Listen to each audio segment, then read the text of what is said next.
같이 우리 자가치로 기도하겠습니다. 머리에 손을 얹고 나사렛 예수의 피로 덮노라. 나사렛 예수의 피로 덮노라. 나사렛 예수의 피로 덮노라. 아멘. 우리 옆 사람과 이렇게 인사하겠습니다. 당신은 하나님의 절대적 축복자입니다.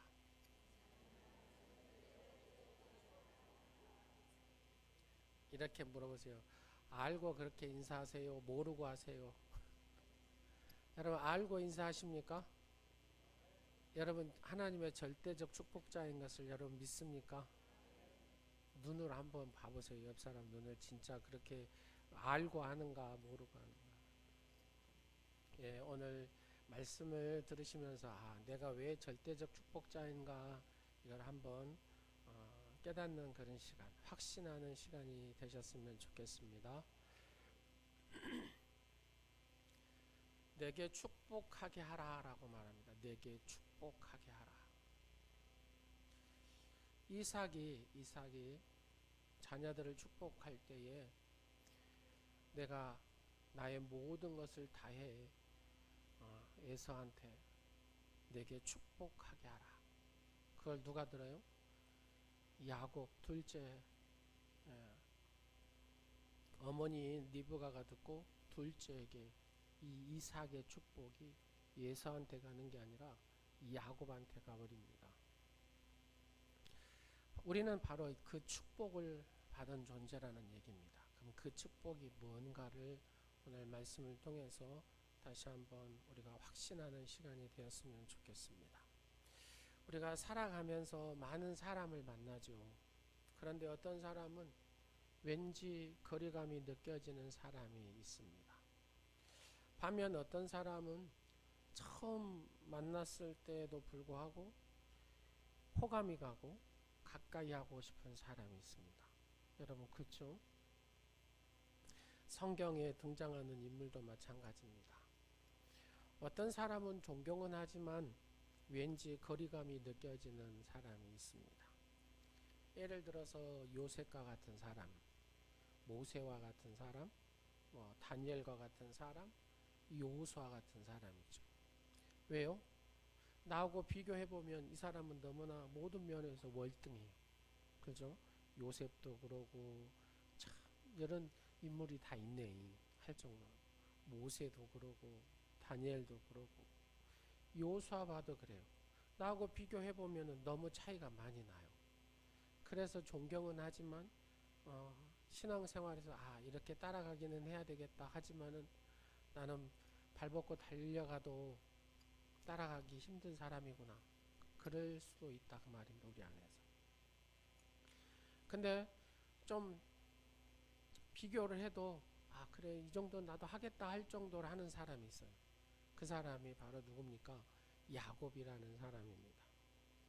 어쩐지 이 사람은 좀 친근감이 가요. 왜요? 피장파장 나랑 비슷하게 어떤 비교를 해도 비슷비슷하더라 그 말입니다. 나처럼 약점도 많고 보니까 실수도 많고 이기적이기도 하고 보니까 장자권 그거 취하려고 막 욕심을 내기도 하고 한편으로 보면 사납기도 하고 비교해도 만만합니다. 그럼에도 불구하고 이 야곱의 인생은 마지막 끝이 어째요? 해피엔딩으로 끝나거든요. 하나님의 은혜로. 그래서 비교해도 좋은 사람. 여러분 야곱의 나이가 71세 때 일입니다. 바로 이삭의 가정에 큰 사건이 있었습니다. 바로 이 야곱이 에서의 형 바로 이 축복을 가로챈 사건이거든요. 바로 그것이 오늘 본문의 내용입니다. 야곱의 나이를 어떻게 추정을 하냐? 하란으로 자기 삼촌 하란으로 가잖아요. 라반의 집에. 거기서 한 20년 살잖아요. 20년 살고 돌아온 나이가 92세거든요. 야곱이 92세. 그러니까 대략 이 사건이 한 71세 때 정도 일어났겠다라고 우리가 추정을 하죠. 그러면 요셉은 한 90세 정도 낫겠다라고 생각이 듭니다. 이때 야곱은 147년을 살죠. 보통 170년, 180년 이때 이렇게 살아가는 사람들이죠. 오늘 설교의 핵심 요점은 뭐냐? 야곱은 약점이 많다는 것이고 실수도 이기적이고 욕심도 또 한편으로 또 사납기도 해요. 근데 사랑받을 수밖에 없는 존재라는 겁니다.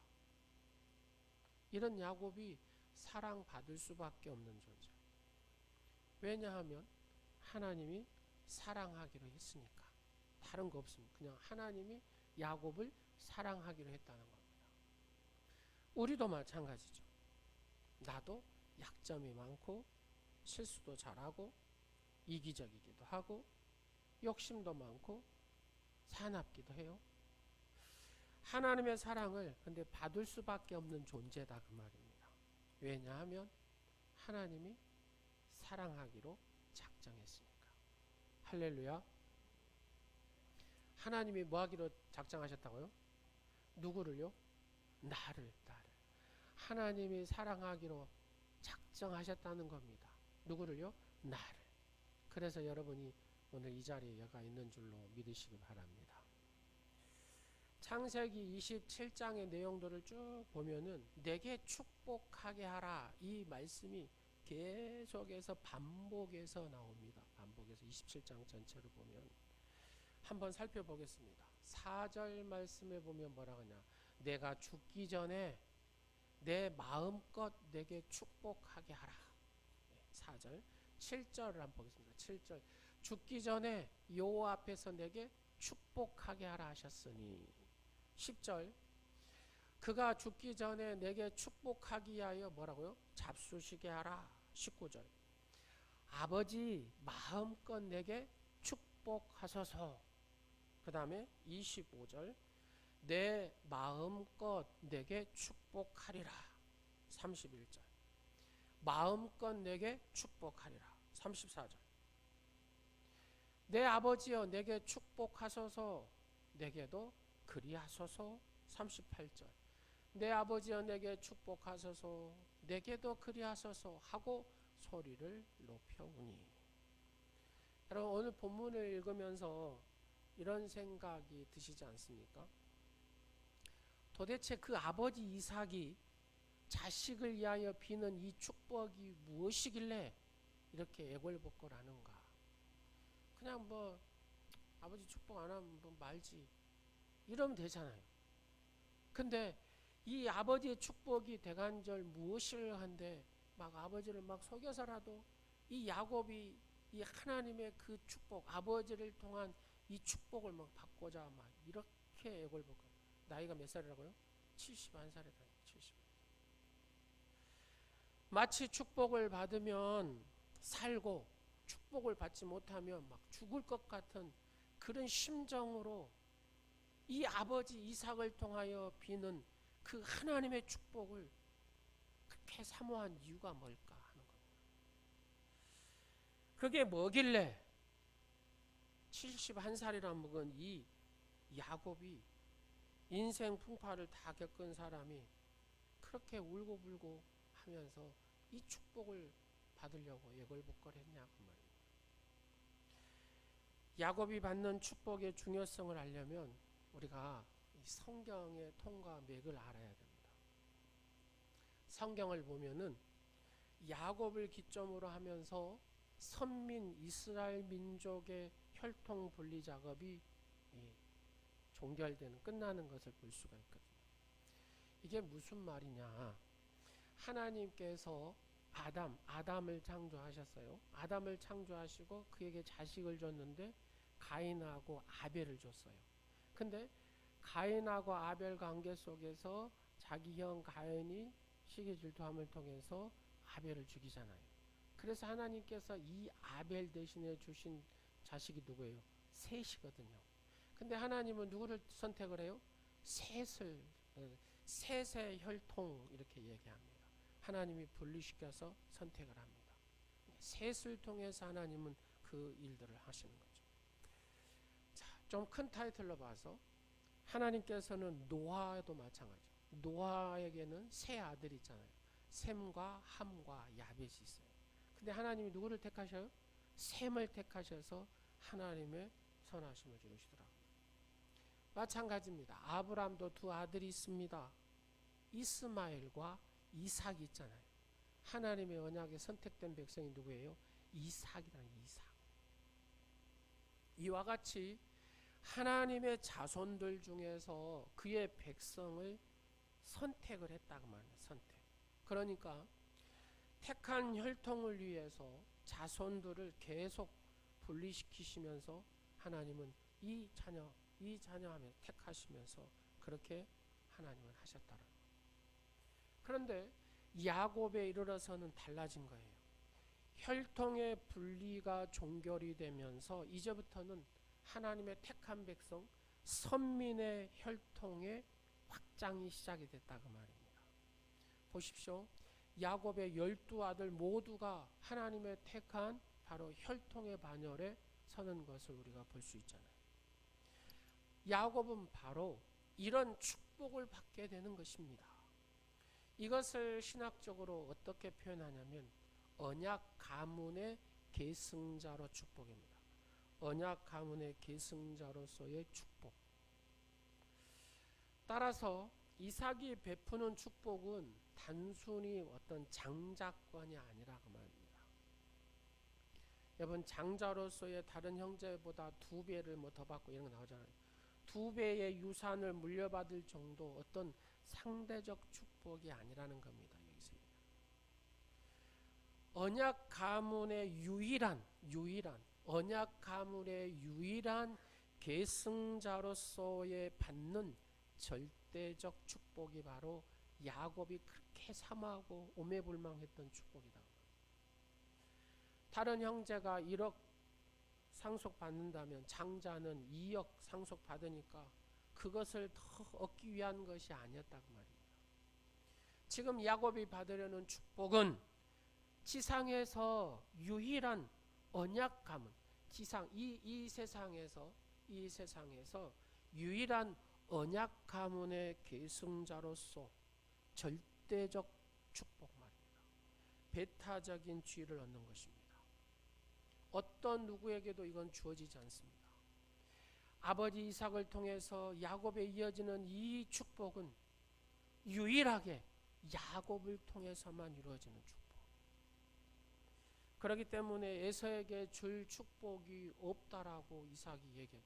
아버지 늦게 와가지고 이제 고기 사냥해가지고 와서 음식 맛있게 해서 아버지 드십시오. 그래서 아버지 마음껏 내게 축복해 주십시오 하니까 뭐라 그래요? 이 37절 말씀에 보면 이렇게 얘기합니다. 이삭이 에서에게 대답하여 이르되 내가 그를 너의 주로 세우고 누구를요? 야곱을 이제 축복해서 세워버렸다고 말입니다. 그의 모든 형제를 내가 그에게 종으로 주었으며 너의 모든 형제를 다 누구한테요? 야곱의 종. 곡식과 포도주를 그에게 주었으니 내 아들아 내가 내게 무엇을 할 수 있어? 모든 축복의 모든 축복권을 누구한테요? 야곱에게 줬어요. 그래서 야곱이 하는 것마다 손을 대는 것마다 막 형통의 복을 받잖아요. 왜요? 이 이삭을 통해서 아버지를 통해서 주는 바로 축복이 누구한테요? 야곱에게 갔기 때문에 이 지상의 모든 축복의 역사가 야곱을 통해서 시작이 이루어지더라는 겁니다. 유일한 언약 가문의 계승자로서 절대적 축복의 주인공이 됐다는 거예요. 그래서 그 축복을 얼마나 사모하고 오매불망하고 울고불고요 그 축복을 받고자 했던 이 야곱의 사모함을 우리가 볼 수가 있습니다. 그래서 이제 이 형인 에서에게 줄 복이 없어요. 내 아들아 내가 내게 무엇을 할 수 있는 이자는 없다는 겁니다. 네 동생 야곱한테 다 가버렸다는 겁니다. 이삭이 비는 축복은 나눌 수 없는 축복입니다. 반복되지 않는 축복입니다. 절대적으로 어느 누구도 그 속에 들어가지 못한 배타적인 축복입니다. 바로 이 야곱이 이런 엄청난 축복을 사모했다는 얘기입니다. 야곱이 받은 이 영적인 축복은 절대적 축복입니다. 예를 들어서 여러분, 우리가 천국과 지옥을 얘기하잖아요. 천국 가면 천국 가는 것이고 지옥 가면 지옥 가는 거잖아요. 근데 천국과 지옥의 중간지대가 있습니까? 없습니다. 없어요. 이런 겁니다. 야곱이 받은 축복은 이거면 이거다 그 말이에요. 절대적 축복. 이 축복은 누구한테 나눠줄 수 있는 축복도 아닙니다. 이 축복은 반복돼서 할 수 있는 축복도 아닙니다. 언약 가문의 절대적 상속자의 축복입니다. 그래서 이 축복을 막 사모했다고 말이에요. 그래서 야곱이 가는 곳마다 엄청난 역사가 일어나고, 예굽에 가고도 그 세상의 최고의 왕인 바로에게도 딱 축복하는 그 야곱의 멋진 모습을 볼 수 있습니다. 처음부터 야곱이 멋진 사람이 아니잖아요. 소두에 말씀 들었던 것처럼 깨제제 했습니다. 사납기도 했습니다. 욕심도 많았습니다. 실수도 많았습니다. 우리가 받는 축복도, 여러분이 받는 축복도 상대적인 것이 아니라 절대적 하나님의 축복인 줄로 믿으시기 바랍니다. 이삭이 야곱을 어떻게 축복한 내용들을 한번 살펴보겠습니다. 28절과 29절 말씀을 보겠습니다. 자, 28절. 하나님은 하늘의 이슬과 땅의 기름짐이며 풍성한 곡식과 포도주를 내게 주시기를 원. 여러분, 이 말씀만 딱 봐도 세상에 있는 복은 다 받겠구나 하는 생각이 팍 오지 않습니까? 그 다음 보겠습니다. 만민이 너를 섬기고 열국이 내게 굴복하리니 내가 형제들의 주가 되고 내 어머니 아들들이 내게 굴복하며 너를 저주하는 자는 저주를 받고 너를 축복하는 자는 복을 받기를 원하노라. 이 두 절의 말씀 가지고 세 가지로 그냥 나눠보겠습니다. 28절 말씀, 하늘의 이슬, 하늘의 이슬의 축복, 이것은 물질의 축복을 얘기하는 것입니다. 메마르고 건조한 이스라엘 땅을 가보니까요, 우기 때 한 3, 4개월 정도는 비가 와요. 그 나머지 기간 동안은 비가 한 방울도 안 옵니다. 바짝 말라요. 광야도 이렇게 우기 때나 조금 풀이 요만큼 나오죠. 그 외에 이 건기 때는 그냥 흙입니다. 흙. 근데 중요한 것은 여기서 곡식이 된다는 거예요. 여기에서 과일나무와 열매를 맺는다는 거예요. 그것이 뭐냐면은 하늘에서 내리는, 새벽마다 내리는 이슬 때문에.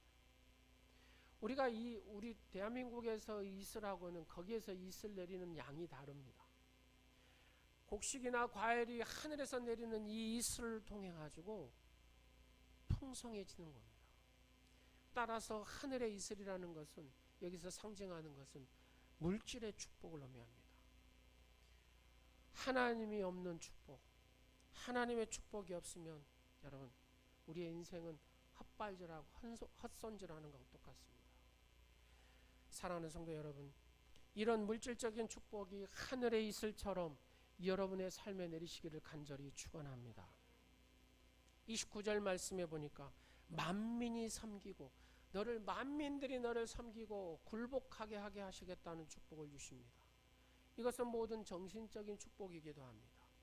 야곱의 후손들이 이방인 민족으로부터 크게 영광과 존귀를 받게 될 것이라, 그런 말입니다.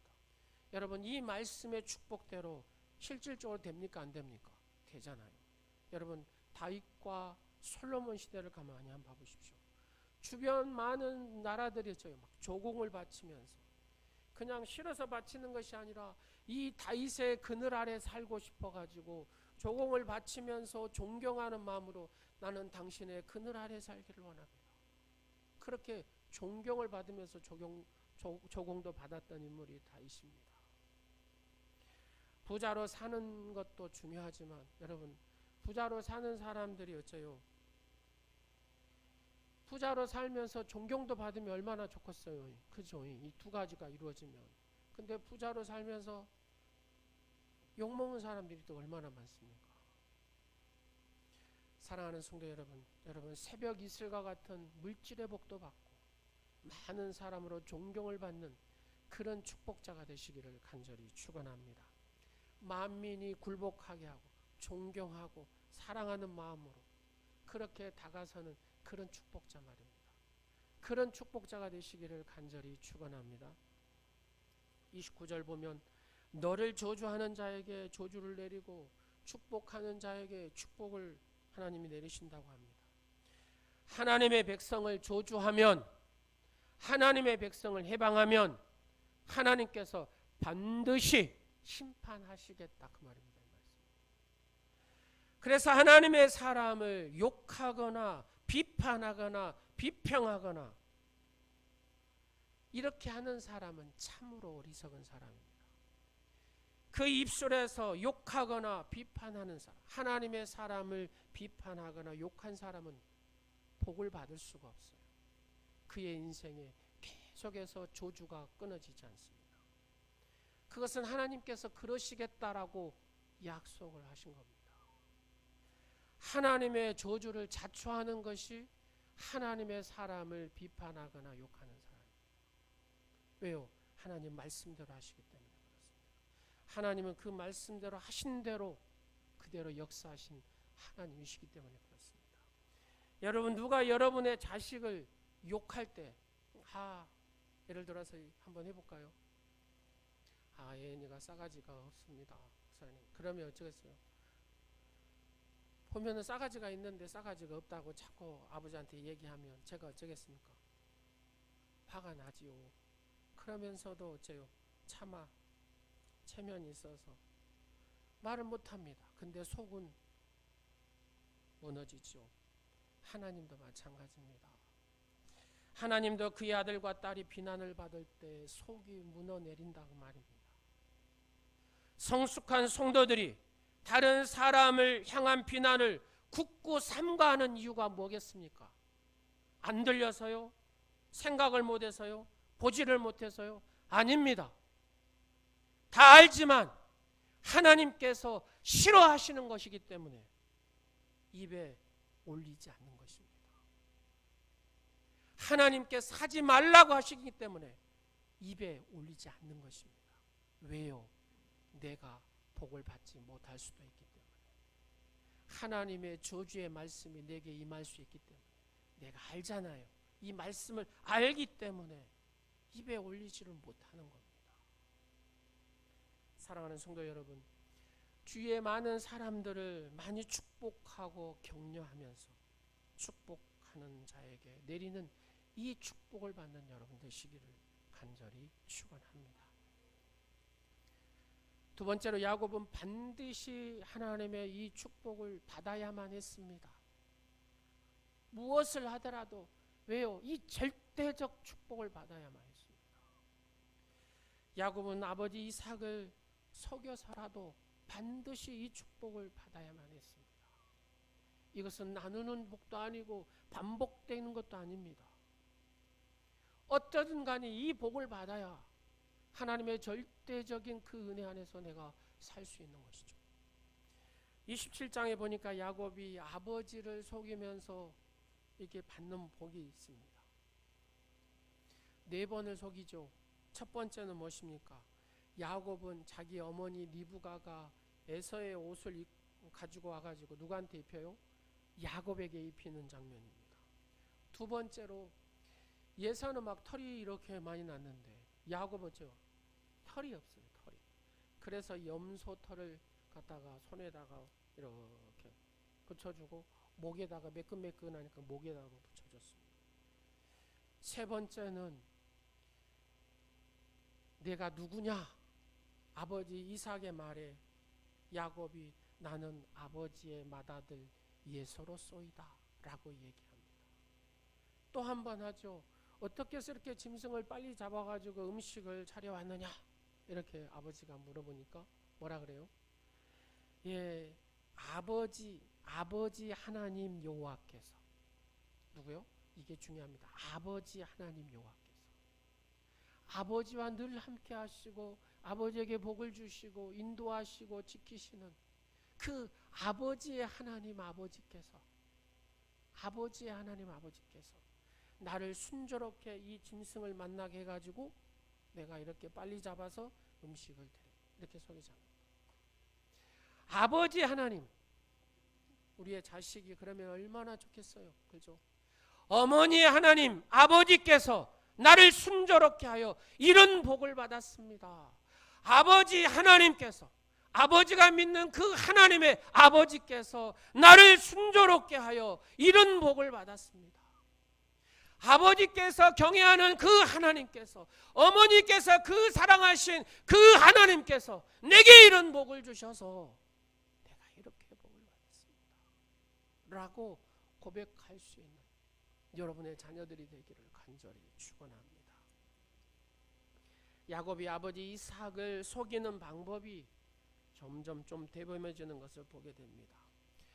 그런 야곱이 반드시 축복을 받아야 하는 이유가 뭐냐? 간단합니다. 하나님의 뜻이기 때문에. 다른 거 없습니다. 야곱이 잘나서요? 아닙니다. 그냥 하나님의 뜻입니다. 여러분이 구원받은 것이 예뻐서요? 돈이 많아서요? 잘나서요? 아닙니다. 하나님의 뜻이기 때문에. 할렐루야. 이것을 사도 바울은 뭐라 그래요? 하나님의 은혜라고 합니다. 우리는 하나님의 은혜로 구원을 받은 줄로 믿습니다. 하나님의 은혜로 하나님의 상속자가 된 줄로 믿으시기 바랍니다. 하나님의 은혜로. 이걸 선지자들은 뭐라고 하냐면 하나님의 열심이라고 합니다. 하나님의 열심. 하나님은 어떻게 해서라도 나를 축복해 주시겠다고 하나님이 작정하셨다고 말입니다. 내가 조금 잘못해도 매를 들어서 매를 때리시더라도 하나님은 나를 축복하신 줄로 믿으시기 바랍니다. 창세기 25장 23절 말씀을 한번 보도록 하겠습니다. 여호와께서 그에게 이르시되 두 국민이 내 태중에 있구나. 두 민족이 내 복중에서부터 나누리이다. 이 족속이 저 족속보다 강하겠고 큰 자가 어린 자를 섬기리라. 여러분 한번 가만히 봐보십시오. 에서하고 야곱이 리브가의 뱃속에 들어있습니다. 근데 벌써 어째요? 이 큰 자가 에서가 동생인 야곱을 섬긴다는 예언이 나오죠. 이 족속이 바로 큰 자 에돔 족속, 에서의 후손이 에돔이거든요. 에돔이 누구를요? 야곱의 족속이 바로 이스라엘을 섬기게 될 것이다. 어디서부터요? 이 뱃속에 있을 때부터 얘기가 나오더라고요. 하나님의 은혜 아니고서는, 하나님의 뜻이 아니고서는, 하나님의 열심이 아니고서는 야곱이 택함 받을 수 없다고 말입니다. 하나님의 뜻이라는 겁니다. 야곱을 택하시는 것이, 여러분을 택하신 것이 하나님의 뜻이라는 것입니다. 여러분이 이 구원의 자리에 있는 것이 하나님의 뜻인 줄로 믿으시기 바랍니다.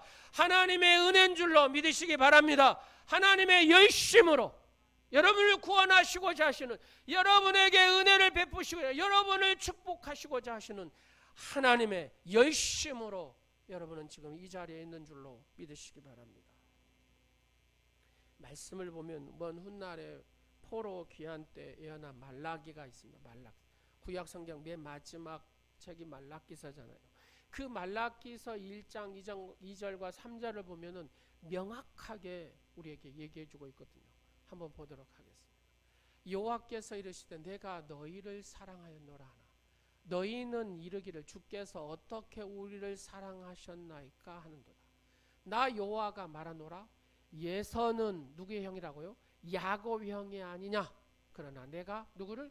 야곱을 사랑하였고 그 다음에 예서는 미워하였으며 그렇게 나옵니다. 야곱은 사랑하였다. 하나님께서 야곱과 예서가 있는데 누구를요? 야곱을 통해서 하나님의 선민의 민족을 이루시겠다고 하나님이 택하셨다고 말합니다. 그것은 어디에 있습니까? 야곱에게는 하나님에 대한 축복에 대한 이 사모함이 있었다는 겁니다. 예서는 그것이 없었어요. 그것이 하나님의 축복에 대한 것을 우습게 여겼다고 말합니다. 여러분 하나님의 축복에 대해서 막 사모함이, 하나님 나를 축복하시지 않으면 안 됩니다. 막 이런 갈망함이 있고 이런 막 오매불망함이 여러분한테 있습니까? 그런 마음이 있으면 여러분은 야곱입니다. 근데 하나님 복을 주시려면 주고 말라면 말고 이렇게 하시면 여러분에게는 아직 야곱의 반열에 들어가지 못하고 있습니다. 말씀을 보십시오. 야곱을 사랑하는 것이 하나님의 뜻이라네요. 그러잖아요. 여러분을 사랑하는 것이 하나님의 뜻인 줄로 믿습니다. 하나님이 이 야곱을 축복하시기로 작정했다고 말입니다. 야곱은 축복받을 수밖에 없다고 말입니다. 33절에 반드시 축복하리라 그래요. 반드시. 그가 반드시 복을 받을 것이니라. 이 반드시라는 단어는 히브리어로 깜이라는 단어를 쓰는데, 이 깜이라는 단어는 어떤 일이 있더라도 그 말입니다. 어떤 일이 있더라도 내가 반드시 너를 복을 준다고 말입니다. 즉 인간의 힘으로 변경할 수 없는 사실이다 그 말입니다. 하나님의 뜻을 어떤 인간이 바꾸겠습니까? 하나님의 선하신 이 뜻을 누가 바꾸겠냐는 겁니다. 변경될 수 없다는 겁니다. 이처럼 한번 선포된 하나님의 축복은 변경되거나 취소될 수 없는 축복이다 그 말입니다. 할렐루야. 이것을 사도 바울이 이렇게 표현을 합니다. 로마서 8장 38절과 39절 봅니다. 시작. 내가 확신하노니 사망이나 생명이나 천사들이나 권세자들이나 현재리나 장래리나 능력이나 높음이나 깊음이나 다른 어떤 피조물이라도 우리 주 그리스도 예수 안에 있는 하나님의 사랑에서 끊을 수 없는, 하나님께서 나를 사랑한다, 하나님께서 나를 사랑하기로 작정하신 이 사랑에서 세상의 우주 만물의 어떤 것도 이 사랑을 끊을 자가 없다라는 겁니다. 왜요? 나는 하나님의 은혜를 입은 자, 하나님의 그 열심으로 내가 하나님의 은혜를 입은 자이기 때문에 그렇습니다. 할렐루야. 내가 확신하기만 하면 하나님의 그 은혜로, 그 축복으로 우리는 누리며 살게 되는 줄로 믿으시기 바랍니다. 가장 지혜자가 누구입니까? 하나님의 이 복을 누리는 자가 지혜자인 줄로 믿으시기 바랍니다. 가장 축복자가 누굽니까? 하나님의 이 축복을 누릴 줄 아는 자가 축복자인 줄로 믿으시기 바랍니다. 그래서 우리도 축복받기로 작정된 존재인 줄로 믿으시기 바랍니다. 우리 옆 사람한테 하겠습니다. 당신은 하나님의 축복받기로 작정된 존재입니다. 시작.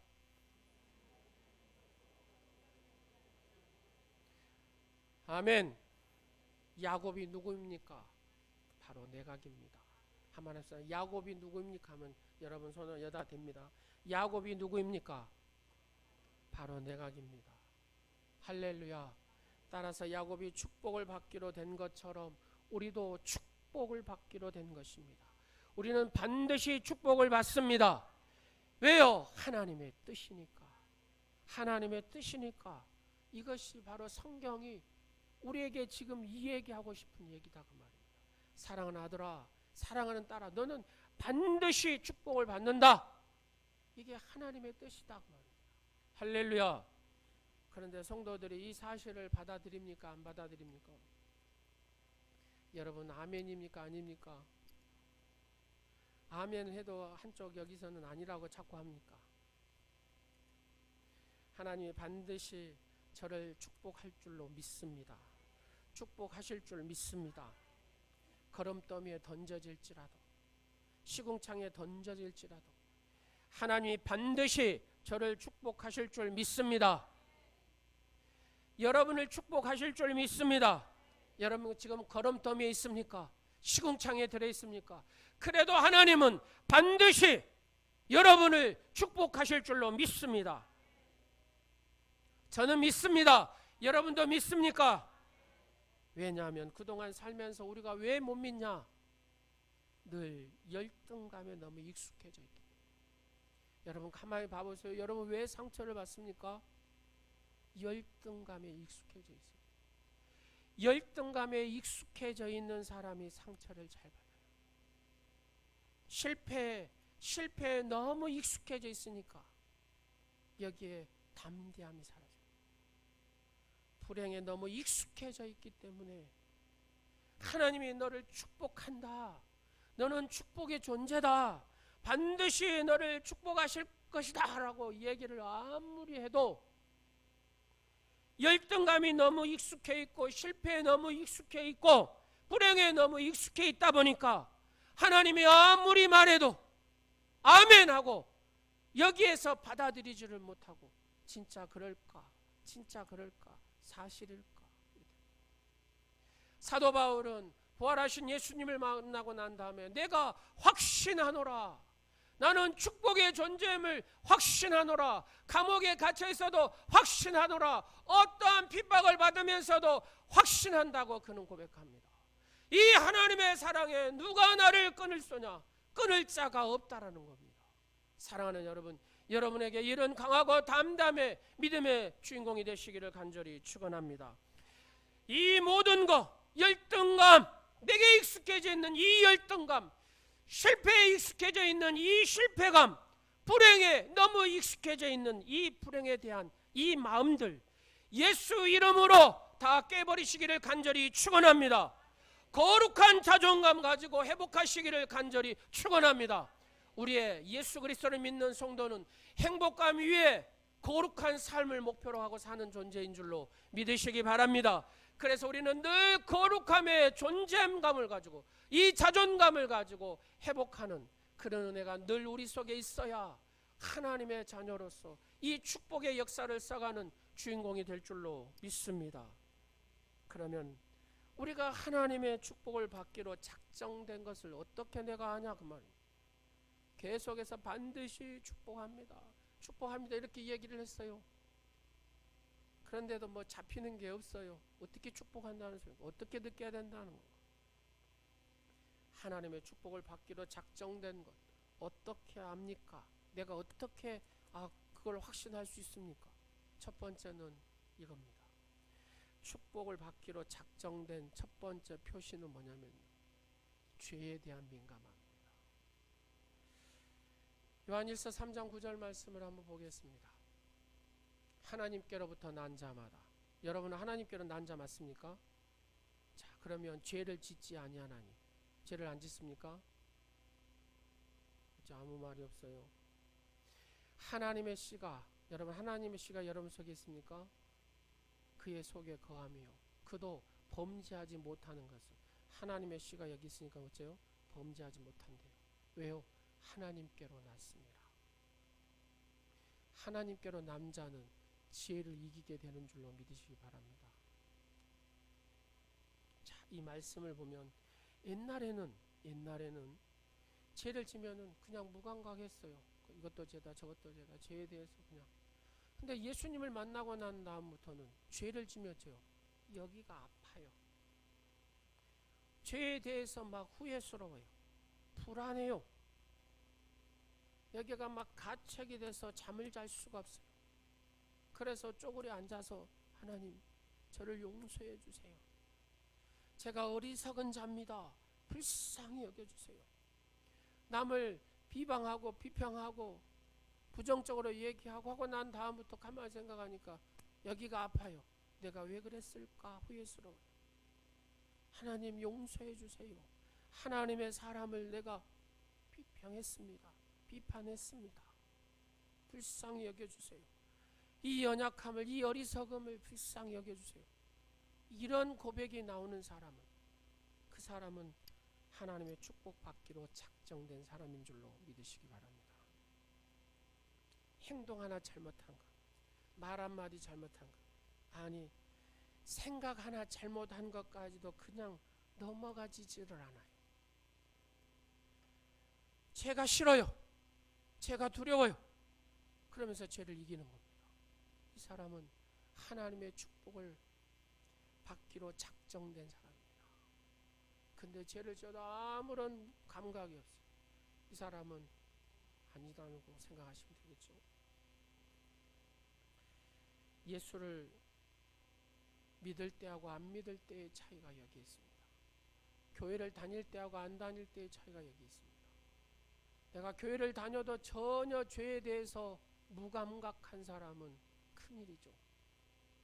큰일입니다. 왜요? 이 사람에게는 남은 것이 저주밖에 없거든요. 그러나 이게 느껴질 때 이것은 축복받는, 바로 내가 축복받기로 작정된 사람이에요. 죄에 대해서 민감한 사람은 말입니다. 여러분은 축복받기로 작정된 사람인 줄로 믿습니다. 두 번째로의 축복받기로 작정된 사람은 평안입니다. 평안. 요한복음 14장 27절 말씀 보겠습니다. 평안을 너희에게 끼치노니 곧 나의 평안을 너희에게 주노라. 내가 너희에게 주는 것은 세상에 주는 것 같지 아니하니라. 너희는 마음에 근심하지도 말고 두려워하지도 말라. 내가 너희에게 주는 것은 세상에 주는 것 같지 아니하니라. 하나님이 주시는 평안이 어느 정도인지 성경은 잘 설명하는 내용이 사도행전 12장에 보면 알 수 있습니다. 베드로가 복음을 전하다가 감옥에 갇히거든요. 근데 베드로가 감옥에 갇히기 전에 어떤 일이 있었냐면은 자기의 형제인 야고보가 예수 복음을 전하다가 처형을 죽임을 당합니다. 아주 긴박한 상황이잖아요. 여러분 형제가 예수님 전하다가 목이 잘려서 죽였다고 생각해보세요. 여러분 마음 평안하겠습니까? 근데 그 와중에 이제 잡혔어요. 복음 전하다가 감옥에 갇혔습니다. 내일 죽을지 모레 죽을지 몰라요. 눈만 뜨면요 그냥 사형하면 사형되는 겁니다. 근데 말입니다. 중요한 것은 말씀을 보면 기가 막힌 말씀이 있습니다. 베드로가 이 감옥에서 잠이 들어요. 잠이 드는데 천사가 깨워요. 이제 나가라. 지금 하는 거죠. 성도들이 막 기도하는 하나의 음성, 이제 나가라고 하려고 하는데 막 흔들어도 천사가 흔들어요. 천사가 흔들어. 근데 얼마나 잠이 깊이 들었으면 꼼짝도 안 합니다. 천사가 옆구리를 걷어찼다 그러죠. 발로 차본 거죠. 일어나 하고 한 거죠. 옆구리를 차니까 그때 살아 일어납니다. 이것이 바로 성도가 갖는 평안입니다. 환경이 어떻든지 간에 내 육신이 어떻든지 간에 상황이 어떻든지 간에 하나님의 주시는 평안은 이렇게 놀랍습니다. 여러분 이 평안이 여러분한테 있습니까? 그러면 여러분은 축복받기로 작정된 사람인 줄로 믿으시기 바랍니다. 고통 중에도 병 중에도 가난 중에도 이 평안을 여러분 교회 오빠라는 그 영화가 있잖아요. 어찌 저 암 가운데서도 저렇게 평안할 수가 있지? 바로 이 축복받기로 작정된 자라는 확신이 있기 때문에 여러분에게 이런 은혜가 있기를 간절히 축원합니다. 세 번째로 내가 축복받기로 작정된 사람은 산소망이 있기 때문에 산소망. 베드로전서 1장 3절에 뭐라고 합니까? 우리를 거듭나게 하사 산소망, 우리를 거듭나게 하사 산소망이 있게 하시며 누가요? 부활하신 예수님께서. 베드로 사도는 우리의 산소망의 내용을 두 가지로 얘기하는데 하나는 4절 보면은 하나님의 나라의 상속자라는 겁니다. 4절 말씀에 보면 뭐라고 합니까? 썩지 않고 더럽지 않고 새하지 않은 유업을 있게 하시나니 우리는 영원한 하나님 나라의 상속자인 줄로 믿으시기 바랍니다. 두 번째로 이렇게 표현합니다. 7절을 보겠습니다. 예수 그리스도께서 나타나실 때 재림하실 때에 칭찬과 영광과 존귀를 얻게 될 것이라. 누가요? 여러분이 말입니다. 칭찬과 영광과 존귀를 얻게 될 줄로 믿으시기 바랍니다. 이런 산소망에 여러분의 가슴이 벅차오르시기를 간절히 축원합니다. 그렇습니다. 하나님의 이 칭찬과 영광과 존귀를 받을 존재가 여러분이라는 겁니다. 이것이 확신이 되는 거예요. 이게 감사가 되는 거예요. 이게 기쁨으로 막 내게 오는 거예요. 어떤 환경이 와도 이게 기쁨이 오고 영광으로 오고 주여 내게 영광을 보여주시옵소서. 주여 나는 하나님의 존귀한 자입니다. 나는 하나님의 칭찬의 주인공입니다. 여러분 이 축복이 여러분에게 확신으로 다가서기를 간절히 축원합니다. 이제 말씀 마치겠습니다. 우리는 실수도 잘하고 이기적이기도 하고 약점도 많고 실수도 많습니다. 동의하십니까? 하나님의 사랑을 받을 수밖에 없는 존재입니다. 그것도 믿습니까? 왜요? 하나님이 여러분을 사랑하기로 작정했기 때문에, 하나님의 뜻이기 때문에, 하나님의 은혜로, 우리가 잘나서 된 게 아니잖아요. 하나님의 은혜로 하나님의 자녀가 된 줄로 믿으시기 바랍니다. 그래서 하나님의 은혜로 우리는 반드시 축복의 주인공이 될 줄로 믿습니다. 왜요? 하나님이 작정했기 때문에. 기도하겠습니다.